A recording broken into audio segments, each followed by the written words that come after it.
சற்று முன் கிடைக்கப்பெற்ற மிக மிக முக்கியமான செய்தி ஒன்று வெளியாகியுள்ளது. திராவிட முன்னேற்றக் கழகத்தின் தலைவரும் தமிழக முதல்வருமான ஸ்டாலின் அவர்கள் தலைமையில் நடைபெற்ற ஆலோசனை கூட்டம் தோல்வியில் முடிந்துள்ளது. கூட்டணி கட்சிகள் திமுகவின் கூட்டணியில் தொடர்வது கடினம்தான். காங்கிரஸ் 50 தொகுதிகளை கேட்டிருப்பது திமுகவின் தலைமைக்கு பேரதிர்ச்சியை ஏற்படுத்தியுள்ளது. தனிப்பட்ட முறையில் திமுகவின் நிர்வாகிகளுடன் ஆலோசனை செய்த ஸ்டாலின் அவர்கள் காங்கிரசிற்கு 50 தொகுதிகள் கொடுத்தால் மற்ற கூட்டணி கட்சிகளும் தொகுதிகளது எண்ணிக்கையை அதிகப்படுத்தி கேட்பார்கள். இதனால் தனி பெரும்பான்மையை நிரூபிக்க நம்மால் முடியாது. ஆட்சி அமைந்தால் கூட்டணிகளது பேச்சை கேட்டுத்தான் 5 ஆண்டுகள் நிறைவு செய்ய வேண்டும். அது மிகப்பெரிய ஒரு சிக்கலை ஏற்படுத்த வேண்டும் என்பதை திமுகவின் நிர்வாகிகள் ஸ்டாலினிடம் தெரிவித்துள்ளனர். மறுபக்கமோ ஸ்டாலின் அவர்கள் காங்கிரசிற்கு நிச்சயம் நீங்கள் கேட்கின்ற தொகுதிகள் பற்றி நல்ல முடிவை சொல்வேன் என்பதையும் தெரிவித்திருந்தார். ஆனால் ஆலோசனை கூட்டத்தில் ஸ்டாலின் அவர்களது பேச்சு எடுபடவில்லை. ஏனென்றால் 5 ஆண்டுகள் கூட்டணிகள் முடிவு செய்கின்ற திட்டங்களும் அவர்களுக்கு அதிகாரங்களையும் ஸ்டாலின் அவர்கள் கொடுக்க வேண்டும். எப்படிப்பட்ட இக்கட்டான சூழல் இருப்பதால் தமிழக அரசியலில் பரபரப்பு ஏற்பட்டுள்ளது.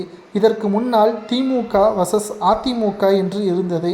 பாஜக எந்த கட்சியுடன் கூட்டணி வைக்கிறதோ அந்த கட்சிக்கு காங்கிரஸோ அல்லது விசிகாவோ கூட்டணி வைப்பது கடினம்.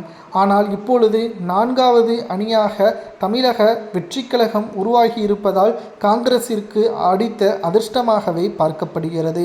இதனால் விஜய் அவர்களுடன் ராகுல் காந்தி ஏற்கனவே பேசியுள்ளார். 55 தொகுதிகள் வரை கொடுத்தாலும் ஆச்சரியப்படுவதற்கில்லை. 60 தொகுதிகள் கேட்டாலும் விஜய் அவர்கள் கொடுப்பதற்கு முன் வருவார். ஏனென்றால் இதுவரைக்கும் தாவேகாவுடன் எந்த ஒரு பெரிய கட்சியும் கூட்டணிக்கு வரவில்லை. இதனால் முதலில் வந்த கட்சி என்ற காரணத்தினால் அவர்கள் கேட்கின்ற தொகுதிகளை கொடுப்பது மட்டுமல்ல, துணை முதல்வர் பதவி கூட கொடுத்தாலும் ஆச்சரியப்படுவதற்கில்லை.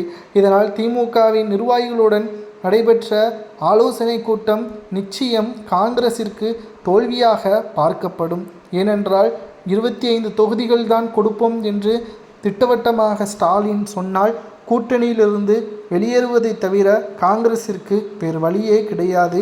அது நடந்துவிட்டால் நிச்சயம் ஸ்டாலின் அவர்கள் தோல்வியை மட்டுமல்ல எதிர்க்கட்சி அந்தஸ்தையும் இழக்க நேரிடும் என்று அரசியல் வட்டாரத்தில் கூறப்படுகிறது. பொறுத்திருந்து பார்க்கலாம். காங்கிரசிற்கு அடிக்கின்ற அதிர்ஷ்டமாக விஜய் அவர்களது தலைமையை ஏற்று செல்கிறார்களா? 60 தொகுதிகள் காங்கிரஸ் எதிர்பார்க்காத தொகுதியாக அமையும். இது காங்கிரசிற்கு அடித்த அதிர்ஷ்டமாகவே பார்க்கப்படும்.